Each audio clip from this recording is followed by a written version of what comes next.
உலகம் முழுக்க பரவி வாழும் தாய் தமிழ் உறவுகளுக்கு அன்பு வணக்கம்.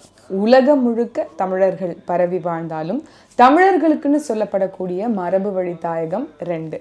ஒன்று ஈழம், மற்றொன்று தமிழ்நாடு. ஈழம் நம்ம கிட்ட இல்லை. எஞ்சி இருக்கக்கூடிய தாய் தமிழகத்தை காக்க வேண்டியது ஒவ்வொரு தமிழர்களுடைய கடமை. அந்த கடமையை, அந்த உரிமையை திரும்ப பெறணும் அப்படின்னா அரசியல் அதிகாரம் ஒன்றே தீர்வு அப்படின்னு நமக்கு கற்பிக்கப்படுது. ஆனால் இன்றைய தலைமுறை பிள்ளைகள் அரசியல் என்றால் சாக்கடை என்று விலகி நிற்கிறதா நம்மளால பார்க்க முடியுது. அரசியல் என்றால் சாக்கடை அல்ல, அதை பூக்கடையா மாற்றுவோம்னு பேசுவதற்காக தான் நாம தமிழ் முழக்கம் மூச்சை இழக்கலாம் பேச்சை இழக்கலாமா. இன்றைய காணொலியில முக்கியமான 3 விஷயங்களை பத்தி பேச போறோம். என்னங்கிறது நேரா காணொலிக்குள்ளேயே பார்த்து தெரிஞ்சுக்கிறோம். அதற்கு முன்னாடி அக்கா கிட்ட ஒரு வணக்கத்தை விட்டுருவோம். வணக்கம்.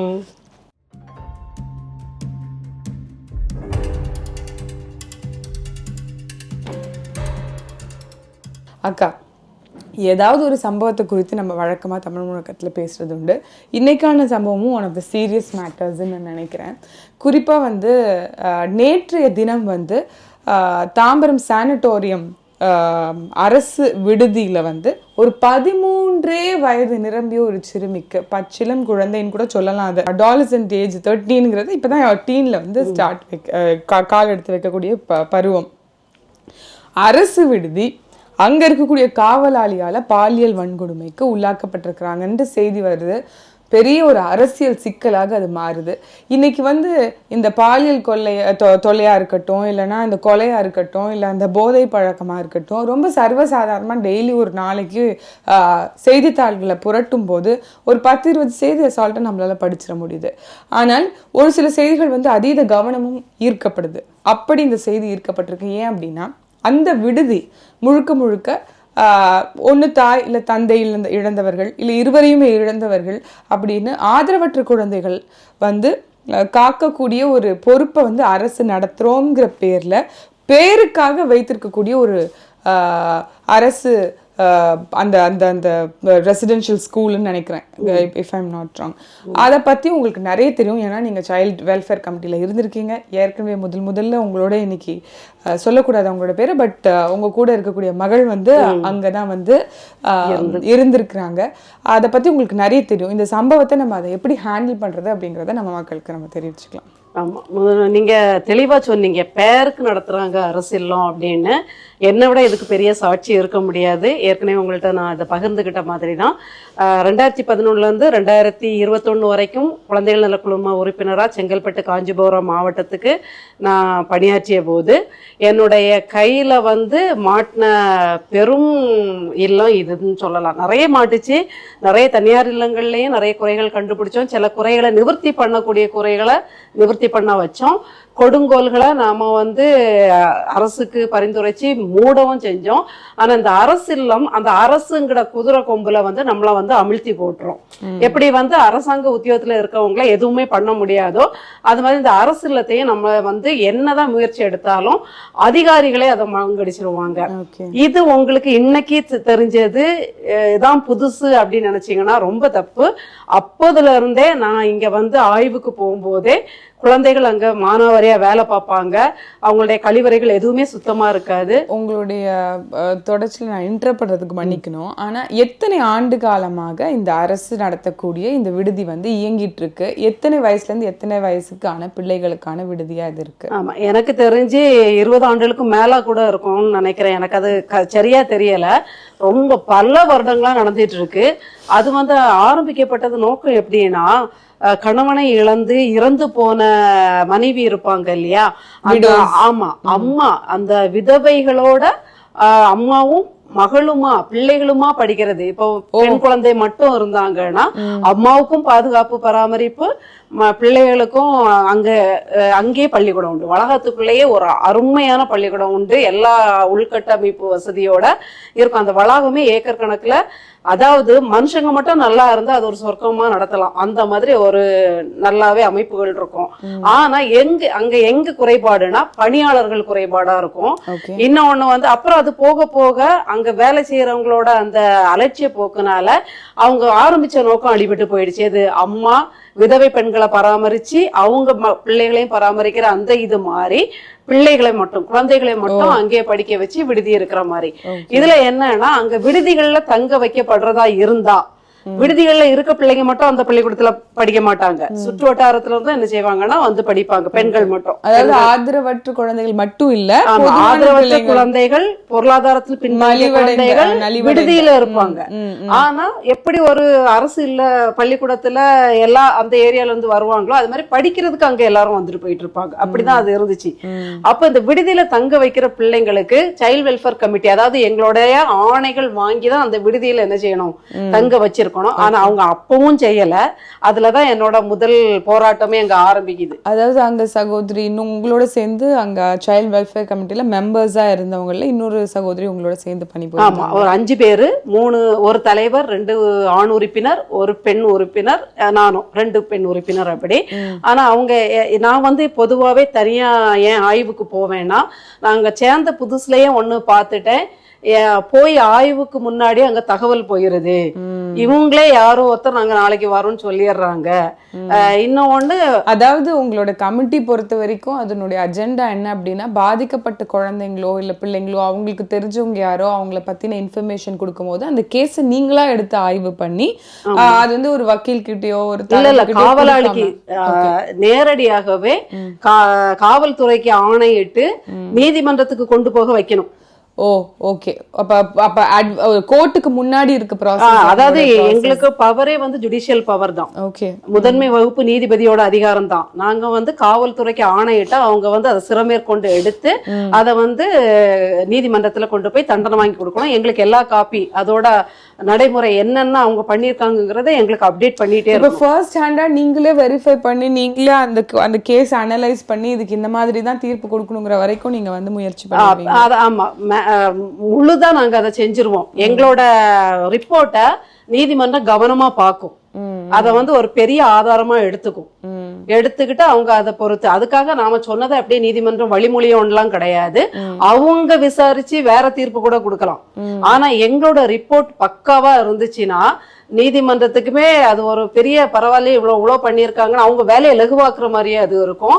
ஆனா அதை இங்க செய்யறது இல்ல நிறைய. எதுக்கு நான் உங்களை பத்தின இந்த டீடைல்ஸ் கேட்கறேன் அப்படின்னா, so that அவங்களுக்கு புரியும் நீங்க வந்து அது கூட இணைஞ்சிருக்கு. நம்ம அந்த சப்ஜெக்ட்க்கு போறதுக்கு முன்னாடி இப்போ உங்களெல்லாம் தேர்வு பண்றது அந்த சைல்ட் வெல்ஃபேர் கமிட்டில யாரு? அது வந்து சமூக நலத்துறை தான். சமூக நலத்துறையோட வேலை என்னன்னா, இதுக்கு விளம்பரப்படுத்துவாங்க 3 வருஷம். இது வந்து ஹானரோரியம் போஸ்ட். எல்லா மாவட்டத்துக்கும் ஒரே நேரத்துல விளம்பரம் கொடுப்பாங்க. 5 பேர் கொண்ட குழுவை ஒவ்வொரு மாவட்டத்துக்கும் நியமிப்பாங்க. நியமிக்கிறதும் சம்பளம் போடுறதும் தான் அவங்க வேலை. அதுக்காக அவங்க கீழே நாங்க வேலை பாக்குறோம்னு கிடையாது. இப்ப நிறைய பேர் என்ன நினைச்சுப்பாங்க, சிடபிள்யூசிங்கிறது ஒரு இந்த மகளிர் சங்கம் மாதிரி ஒரு சங்கம்னு நினைச்சுப்பாங்க. இல்ல சமூக நலத்துறைக்கு கீழே இயங்கக்கூடிய ஒரு அரசு நிறுவனம் நினைப்பாங்க. அரசு நிறுவனமோ இல்லைன்னா தனியார் அமைப்போ இயக்கமோ கிடையாது. இது ஒரு ஜுடிஷியல் பாடி, தன்னாட்சி அதிகாரம், தன்னதிகாரம் கொண்டது. ஜேஜே ஆக்ட் ஒண்ணுதான் உங்களுக்கு பாஸ். தெளிவா சொல்றேன், சிடபிள்யூசியோட எஜமான் யாருன்னா ஜேஜே ஆக்ட் தான். அந்த ஜேஜே ஆக்டுக்காக அவங்க எந்த எல்லைக்கும் அந்த சட்டத்திற்கு உட்பட்டு போகலாம். Okay, juvenile justice act. Okay, fine. சரி, coming back to this case, இந்த பர்டிகுலர் கேஸ், இப்போ நீங்க வந்து அந்த விடுதலை ஏற்கனவே இந்த மாதிரி சிக்கல்கள்லாம் இருக்கு, நிறைய பேர் கம்ப்ளைண்ட் பண்ணிருக்காங்க, அந்த கம்ப்ளைண்ட்ஸை நீங்களே விட்னஸ் பண்ணிருக்கீங்க, அந்த கேஸுக்குள்ள நீங்களே எடுத்துட்டு இந்த மாதிரி தீர்ப்பு கொடுக்கணும், நீங்க பலமுறை மனுக்கள் கொடுத்தது எல்லாம் ஆதாரங்கள் பலமுறை நீங்க வந்து உங்களுடைய ஃபோன்ஸ்லயும் காமிச்சிருக்கீங்க. இப்போ திருப்பியும் 20 இயர்ஸா ரன் ஆகுற ஒரு இன்ஸ்டிடியூட்ல திருப்பியும் இந்த மாதிரி புதுசா வந்து கேஸ் ஆரம்பிக்கும் போது எங்க வந்து ஒரு லீக்கேஜ் இருக்கும், இல்லை எங்க வந்து அங்க வந்து இந்த மாதிரி நிர்வாக சீர்கேடுகள் இருக்கிறனாலயா இல்ல மனித குறைபாடுகளா, எப்படி இதை ரெண்டுமே எடுத்துக்கலாம். அன்னைக்கே ஒழுங்கா இதை நடவடிக்கை எடுத்திருந்தாங்கன்னா அப்பவே இந்த ஒரு பொம்பளை நம்ம படியேறி வந்து நிக்குதே, நம்மளுக்கு இப்படி லெட்டரா போட்டுக்கிட்டே இருக்குதே, இது ஒத்தைக்கு சைன் போட்டாலும் ஏதோ சொல்ல வருதே அப்படின்னு நினைச்சிருந்தாங்கன்னா நடவடிக்கை எடுத்தாங்க. இப்போ ஒரு சமூக நலத்துறை ஐஏஎஸ் அவங்கள பார்க்க போனேன் இறுதியில. ஏன்னா புகார்களுக்கு நடவடிக்கை எடுத்த மாதிரியே தெரியல. நான் எவ்வளவு நாள் தான் லெட்டர் போட்டுட்டே இருக்கிறதுன்னு ஒரு ஐஏஎஸ் பார்க்க போனேன். முதலாவது அவர் வந்து நான் ஒத்தையா போனப்ப அவர் வந்து என்ன கொஞ்சம் நம்பிக்கையின்மையோட தான் அணுகுனாரு. அதுக்கப்புறம் என்னோட ரிப்போர்ட் நான் கொண்டு போன ஆதாரங்களை பார்த்ததும் அவருக்கு அதிர்ச்சி ஆயிடுச்சு. அது எப்படி ஒரு சேர்மன் உங்க குழுவுல பெண்ணா தானே போடணும், ஒரு ஆணை போட்டா எப்படி அவன் வந்து பிள்ளைங்களை விசாரிப்பான், எப்படி வந்து இவங்க ஒரு போக்சோ கேசஸ நீங்க விசாரிக்காம எப்படி இவங்க விசாரிச்சு போடலாம், இத வந்து கண்டிப்பா நம்ம வந்து பெரிய இதுல கொண்டு போனோம்னு நல்லாவே அதுக்கு நடவடிக்கை எடுத்து அதுக்கு வந்து விசாரணை எல்லாம் ஏற்பாடு பண்ணாங்க.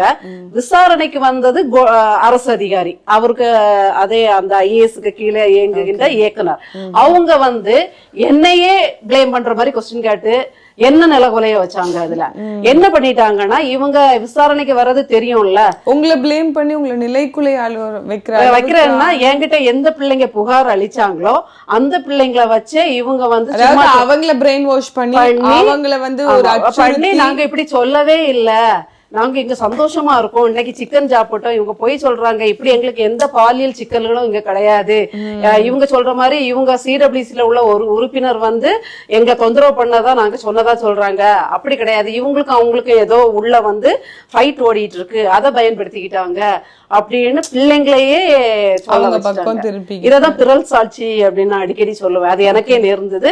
நிலைகொலைய வச்சு நான் சொன்னேன் என்னோட பொறுப்பு நான் செஞ்சுட்டேன், இதுக்கு மேல நடவடிக்கைங்கிறது அது உங்க மேல விழுந்த கடமை, நீங்க என்ன வேணாலும் பண்ணுங்க, என் வேலையை நான் நல்லா பண்ணிட்டேன்னு எழுதி கொடுத்துட்டு எழுப்பி வந்துட்டேன். அதுதான் உங்களோட கடைசி? ஆமா, இன்னும் நான் போகலாம், நீதிமன்றத்துக்கு எல்லாம் போகலாம். அதுக்கு வந்து எனக்கு வக்கீல் மொத்த சமூக நலத்துறை பாதுகாப்பு துறையுமே இவங்களை காப்பாற்றுறதுக்கு ரெடியா இருக்கும் போது நான் தனிப்பட்ட விதத்துல எதுவுமே செய்ய முடியாது. அப்படியே நான் நீதிமன்றம் வரைக்கும் போனேன். நீதிமன்றத்துல மாவட்ட ஆட்சியர்கள் சமூக நலத்துறை எல்லாரும் மேலேயுமே எனக்கு பதில் சொல்லுங்கன்னு சொல்லி நீதிமன்றம் வரைக்கும் போனேன். நீதிமன்றத்துல இழுத்து அடிச்சுக்கிட்டே இருந்தாங்க சமூக நலத்துறை. அதுக்கடையில என்னுடைய பதவி முடிஞ்சதுன்னு காரணம் காட்டி அதை ஒதுக்கி வச்சுட்டாங்க.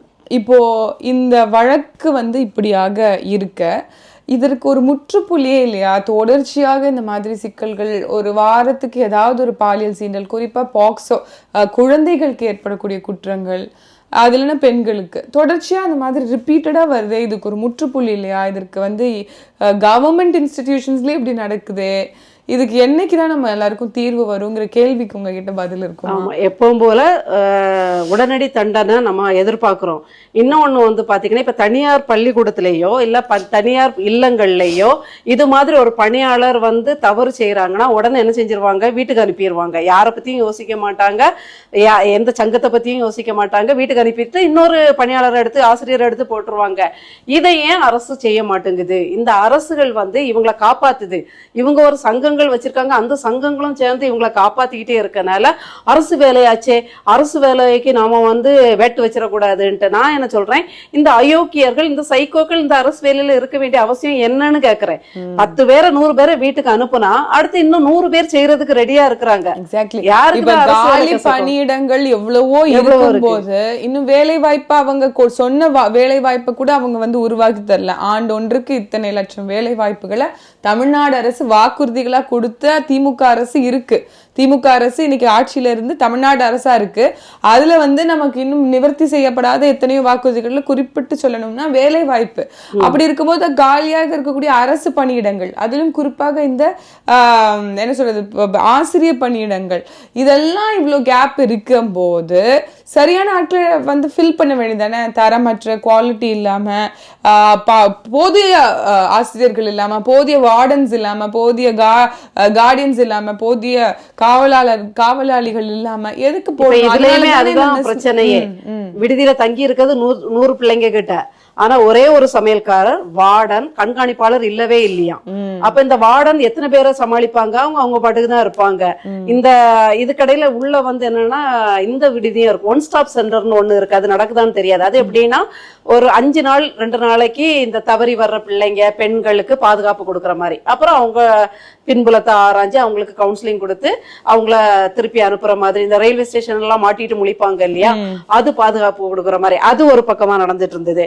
அதுக்கப்புறம் வந்து பெண்கள் தங்கி வேலை பார்த்துக்கிட்டே தங்குற விடுதி தோழின்னு ஒண்ணு ஆரம்பிச்சாங்க இல்லையா, அது உள்ள இருக்கு. அப்போ பல பேர் புலங்குற இடத்துல எவ்வளவு பேர், இப்போ ஒரு சட்டம் என்ன சொல்லுதுன்னா 25, ஒரு இல்லத்துல 25 குழந்தைகள் இருக்காங்களா அப்படின்னா நீங்க 7க்கு மேல் குறைந்தது 7 பேராவது என்ன செய்யணும், பணியாளர்கள் அமர்த்தணும்னு இதே அரசு சட்டம் சொல்லுது. இத்தனை பேருக்கு இத்தனை பணியாளர்கள் இருக்கணும், அவங்களுடைய இரவு தங்கி தூங்கி எழும்ப ஒரு வார்டன் இருக்கணும், சைக்காலஜிஸ்ட் இருக்கணும். பள்ளிக்கூடத்துல ஸ்டூடெண்ட் டீச்சர் ரேஷியோ மாதிரி 20 பிள்ளைங்களுக்கு ஒரு கண்டிப்பா இருக்கணும். ஆனா அப்படி சொல்றது தனியார் நிறுவனங்கள் எல்லாம் போய் இவங்க குடைவாங்க.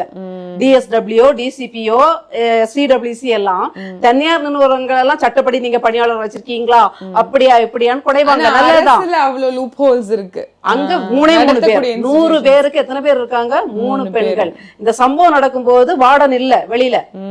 அப்போ இந்த சம்பவம் ஏன் நடக்காது? ஒரு மனிதன் தனிமையில தான் சில நேரங்கள் பைத்தியக்காரத்தனத்தை இப்போ சொல்லப்படுறத பார்த்தா வாட்ச் பண்றதுக்கு யாரும் இல்லங்கும் போதுதான் இறைவன் ஒருத்தன் இருக்காங்கிறதே மறந்துடுறாங்க. ஏன்னா இவர் மேல வேற எந்த அலிகேஷனும் இல்லைன்னு சொல்றாங்க, இது மாதிரி குற்றத்தை செய்யற ஆள் அவர் கிடையாதுன்னு சொல்றாங்க. அப்போ ஏது அவரை குற்றத்தை செய்ய தூண்டி இருக்கு? நீங்க பணியில ஆட்களை வைக்கல, அதனால அரசினுடைய குற்றமா? கண்டிப்பா அரசின் குற்றம் தான். அரசு இல்லங்கள்ல நடக்கிறதுக்கு முழுக்க அரசு தான் நான் குறையா சொல்றேன். சோ இதற்கான சொல்யூஷனும் நீங்க இந்த பேஜ்ல கொடுத்திருக்கீங்கன்னு நான் நினைக்கிறேன். கட்டாயம் நம்ம வந்து போதிய பணியாளர்கள் வந்து நியமிக்கணும். அரசு துறையை வந்து முதல்ல அரசு கவனம் எடுத்து அதுக்கப்புறம் பிரைவேட் கம்பெனிஸோ பிரைவேட் இன்ஸ்டிடியூஷன்ஸோ நீங்க போய் வந்து எடுத்து பாக்குறது சரி. இதுல கூட இன்னும் ஒண்ணு நம்ம பார்த்தா நமக்கு கோபம் வரக்கூடிய விஷயம் என்னன்னா, தனது அப்பாவை கைது பண்ணிட்டு போறாங்க, பையன் வந்து பத்திரிகையாளர்கள் எல்லாம் தடுக்கிறான், எடுக்காதீங்க போட்டோ எடுக்காதீங்கன்னு.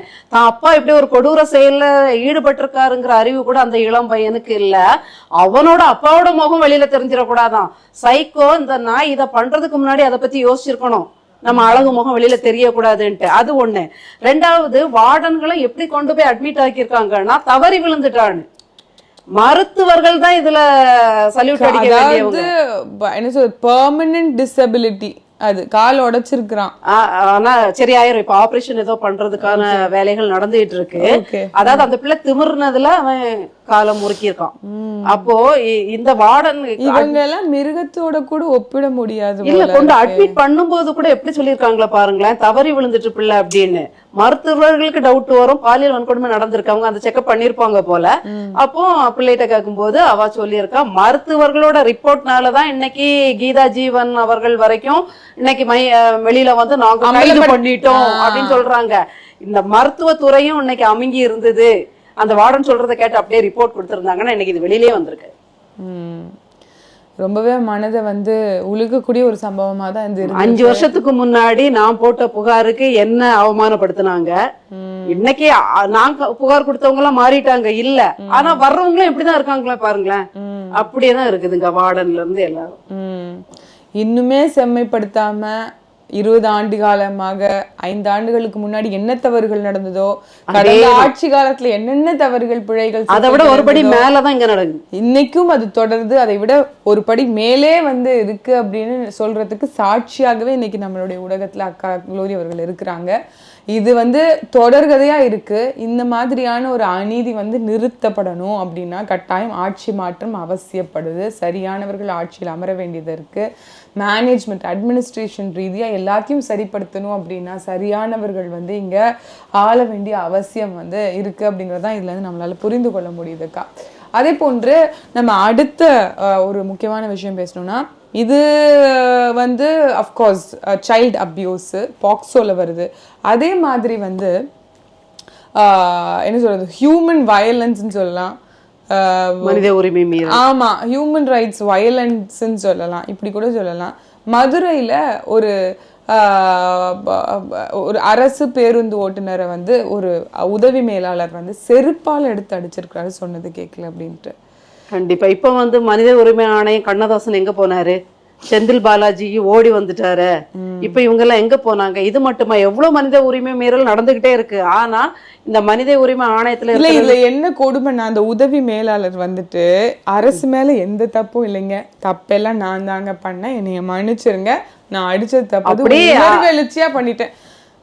இதெல்லாம் ஒரு அப்படி வந்து நம்ம என்ன சொல்றோம், இங்க நிறைய அதிகாரிகள் தப்பு பண்றாங்க, பொதுமக்கள் அதே மாதிரி உணர்வு எழுச்சி ஒரு பொன்முடி அவர்கள் மேல சேத்தள்ளி வீசினதுக்கு 3 மாசம் கழிச்சு போய் தேடி தேடி ஜெயில போட்டாங்களே. ஐயா ஸ்டாலின் அவர்களுடைய பதாகை உருவப்படத்தில்லக்கா, ஒரு சுவரொட்டி எடுத்த அந்த அம்மா இந்த ஆட்சியின் மேல இருக்கக்கூடிய அதீத வெறுப்பு, கோபம், ஒரு ஒரு என்ன சொல்றது இயலாமை, அதன் வெளிப்பாடாக அவங்களுடைய செருப்படுத்தி அடிச்ச பெண்மணிய இங்க இருக்கக்கூடிய அமைச்சர் பெருமக்கள், இங்க இருக்கக்கூடிய எம்எல்ஏ எம்பிஸ் வந்து கைது பண்ணணும்னு வழக்கு போட்டு அதற்காக தெரு தெருவா அலைஞ்சது நமக்கு தெரியும். ஆனா இன்னைக்கு போக்சோ கேஸ பத்தியோ இந்த மாதிரி வெட்ட வெளிச்சமாக வெளிப்படையாக ஒரு மனிதர் இன்னொரு மனிதரை செருப்பால் அடிப்பதை காட்சிப்படுத்துற அளவுக்கு வரைக்கும் போயிருக்கு அப்படின்னா எங்க போய்கிட்டு இருக்கு நாடு அப்படின்னு தான் நமக்கு வந்து கேட்க தோணுது. அந்த மாதிரி இங்க இருக்கக்கூடிய அதிகாரிகள் செய்யக்கூடிய தவறுக்கோ இல்ல மத்தவங்களுக்கோ நம்மளும் வந்து பொதுமக்கள் எடுத்து அந்த மாதிரி செருப்படுத்தி அடிச்சுட்டு மன்னிச்சிருங்க அப்படின்னு சொல்லி மன்னிப்பு கேட்டா இந்த அரசு விடுமா அப்படிங்கறதுதான் கேள்வியா இருக்கு. எங்க விடுவாங்க? அதுக்கு எவ்வளோ வயசான மூதாட்டியா இருந்தாலும் அவங்கள வந்து தனிப்படை அமைத்து அவங்கள தேடி தேடி பிடிச்சு அவங்களுக்கு ஏதாவது வந்து ஒரு தண்டனை கொடுக்கணும்னு இருக்காங்க. ஒரு ட்விட்டர்ல ஒரு சின்ன பதிவு போட்டாலே, அரசனுடைய சீர்கேடுகளை சுட்டி காமிச்சிட்டாலே, அதை வந்து யார் அந்த பதிவு போட்டதுன்னு போய் தனிப்படை அமைச்சு அவங்கள நைட்டு 12 மணியா இருக்கட்டும், 1 மணியா இருக்கட்டும், 2 மணியா இருக்கட்டும் போய் போலீஸ் வந்து தேடி அவங்கள பிடிச்சு அவங்கள வந்து சிறைப்பட்டு அவங்களுக்கு குண்டாஸ் போடுகிற வரைக்கும் வந்து நமக்கு செய்திகள் வந்து நடக்குது. ஆனால் இன்னைக்கு வெட்ட வெளிச்சமாக அதாவது வரி செலுத்தக்கூடிய மக்களுக்கு, இந்த மக்களை காக்க வேண்டிய அரசுக்கு அந்த என்ன சொல்றது அக்கறை இல்லாம அந்த மக்களை வந்து நட்டாத்துல விட்டுருக்கு அப்படிங்கிறது தான் இந்த மாதிரியான நிகழ்வுகள் நமக்கு வந்து நிரூபிக்குது அப்படின்னு சொல்லி நம்ம சொல்லலாம். அதே போன்று இன்னைக்கு ஐயா தங்கம் தென்னரசு அவங்க வந்து சொல்லியிருக்கிறாங்க, கீழடி இந்த மாதிரி தொடர்ச்சியாக கீழடி அகழ்வாராய்ச்சிக்கு வந்து என்ன பண்ணியிருக்கிறீங்க அப்படிங்கிறத ஒன்றிய அரசு எப்போதுமே வந்து மாற்றாந்தை மனப்போக்கோட தான் வந்து தமிழ்நாட்டை பார்க்குதுங்கிற மாதிரியான குற்றத்தை சாட்டியிருக்கிறாரு. முதலில் கீழடியில் ஒன்றுமே இல்லை என்று சொன்னாங்க, அதற்கப்புறம் ஆய்வு அதிகாரிகளை இடம் மாற்றினாங்க, அதுக்கப்புறம் இனிமேல் நிதியே ஒதுக்க மாட்டோம்னு சொன்னாங்க, கடைசியா சமர்ப்பித்த அறிக்கையை 2 ஆண்டுகள் கிடப்பில் போட்டார்கள், இப்போது எந்த ஆதாரமும் போதவில்லை என்கிறார்கள். அவர்களுக்கு ஒவ்வொரு முறையும் தமிழர்கள் வரலாற்றை நிராகரிப்பது பொதுவாக இருக்கிறது, கண்டுபிடிக்கும் காரணங்கள் தான் வேறு வேறாக இருக்கிறது அப்படின்னு சொல்லிட்டு மரியாதைக்குரிய அமைச்சர் தங்கம் தென்னரசு 40 எம்பிக்கள் போய் போண்டா சாப்பிட்டுட்டு வராங்களா? சீமான் அவர்கள் தான் சொல்லுவாங்க, 40 எம்பிக்கள் என்னதுக்கு குதிச்சிட்டு வராங்களா? உப்பு மூட்டை இது இப்போ நடந்த போர், அந்த காஷ்மீர் பயங்கரவாதிகள் தாக்குதலுக்கு நடத்தின போற பயங்கரமா வந்து அவங்க உலகம் முழுக்க பரப்ப போறாங்களாம் இறையாண்மையை. ஒன்றிய அரசு எடுத்தத திமுக சார்பில் கனிமொழி அவர்கள் தான் போனாங்க. அப்ப கிடைச்ச மைக்ல இதையும் சேர்த்து சொல்லிட வேண்டியதானே, ஒன்றிய அரசு எங்களை வங்கிக்குதுன்னு உலக அரங்கிலே சொல்லிட வேண்டியதானே. கனிமொழி அவர்கள் பாஜகவால தேர்ந்தெடுக்கப்பட்டு ரஷ்யாக்கு எல்லாம் போயிட்டு ஆபரேஷன் சிந்து சிறந்த முன்னெடுப்பு அப்படின்னு உலகம் பேசணும்னு போனாங்க. அதுல காங்கிரஸை சார்ந்த சசி தரூரும் போனாரு, திமுகவை சார்ந்த அம்மையார் கனிமொழி அவர்களும் போனாங்க. இவங்க எல்லாமே யாரா இருக்கிறாங்க இறுதியில அப்படின்னா பாஜக தனியா சந்திச்சாங்க. அப்பெல்லாம் சொல்லி கேட்க வேண்டியதானே, அப்பா மகன் எல்லாரும் அப்படின்னு தனித்தனி அமைச்சர் பெருமக்கள் ஒவ்வொருத்தரும் ஒவ்வொரு நேரம் வாங்கி சந்திக்கிறாங்க, அவ்வளவு உடன்படுக்கையோட இருக்கிறாங்க. இதுல வேற என்னன்னா வந்து ஆல்வேஸ் அவுட் ஆஃப் கண்ட்ரோல். யாரு? தமிழ்நாடு அரசு ஒன்றிய அரசு கிட்ட இருந்து அவுட் ஆஃப் கண்ட்ரோல்ல தான், அண்டர் கண்ட்ரோல் அப்படித்தானே இருக்கு. உண்மையாகவே அண்டர் கண்ட்ரோல். சரி, நீங்க அவுட் ஆஃப் கண்ட்ரோல்ல தானே இருக்கிறீங்க. 40 எம்பிக்கள் 100% பவரை வச்சிருக்கிறீங்கல்ல, எதற்கு இதையெல்லாம் நம்மளால வந்து சரி செய்ய முடியல? குறிப்பாக இந்த கீழடி அகழ்வாராய்ச்சி என்பது தமிழர்களுடைய தொன்மத்தை வந்து பறைசாற்றக்கூடிய ஒரு ஆர்கியாலஜிக்கல் ஒரு ரிசர்ச் அதை வந்து ஒரு அகழ்வாராய்ச்சி அதை வந்து ஒன்றிய அரசு வந்து விட மாட்டேங்குது. இது தமிழ்நாட்டுக்குள்ள தானே இருக்கு கீழடி.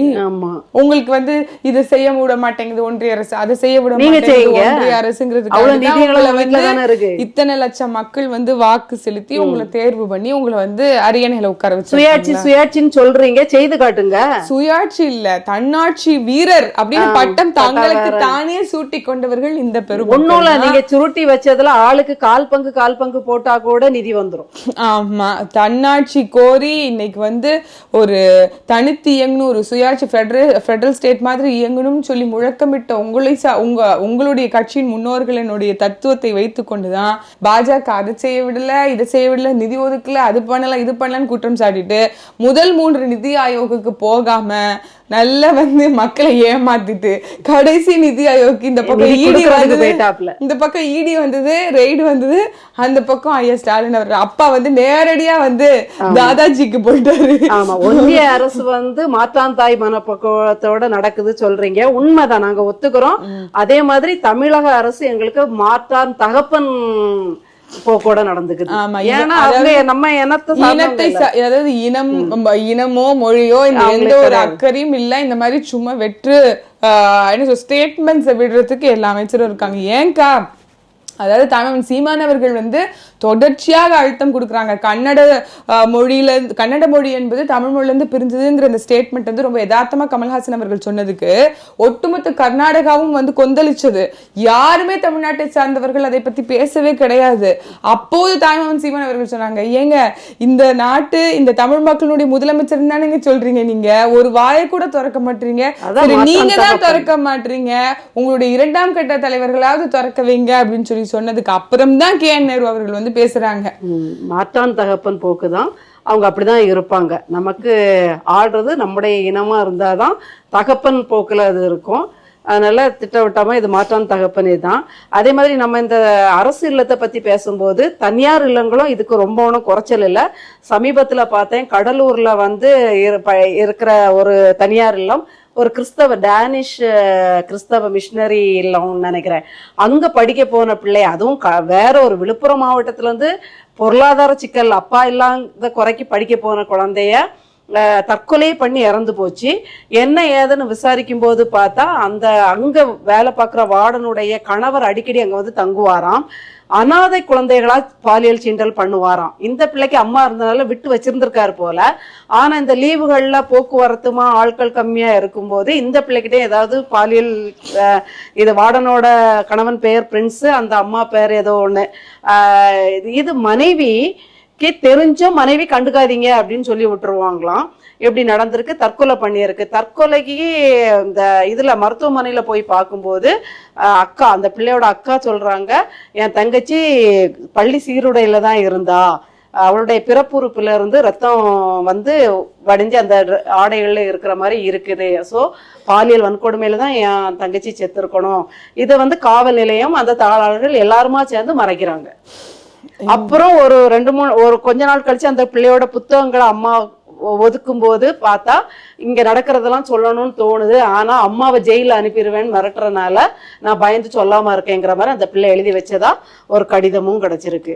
அதனால தனியார் அரசு இல்லங்கள்ல, தனியார் இல்லங்கள்லயும் குழந்தைகளுக்கு எதிரான வன்முறைகள் வந்து ரொம்ப சர்வசாதாரணமா நடக்கிறது வந்து ஒரு துயரமான செய்தியா தான் இருக்கு. இந்த தடுக்கிறதுக்காக கட்டாயம் நாம வந்து போராடுவோம். அது ஒரு மாற்று வழியில வந்து ஆட்சி அமைக்கிறதுக்கான ஒரு முயற்சியை நாம் தமிழ் கட்சி முன்னெடுக்கும்ன்றதை சொல்லி இன்னொரு காணொலியில இன்னும் விரிவான சில விஷயங்களை பத்தி, அரசியல் நிகழ்வுகளை பத்தி பேசுவோம். அது வரைக்கும் நன்றி, வணக்கம்.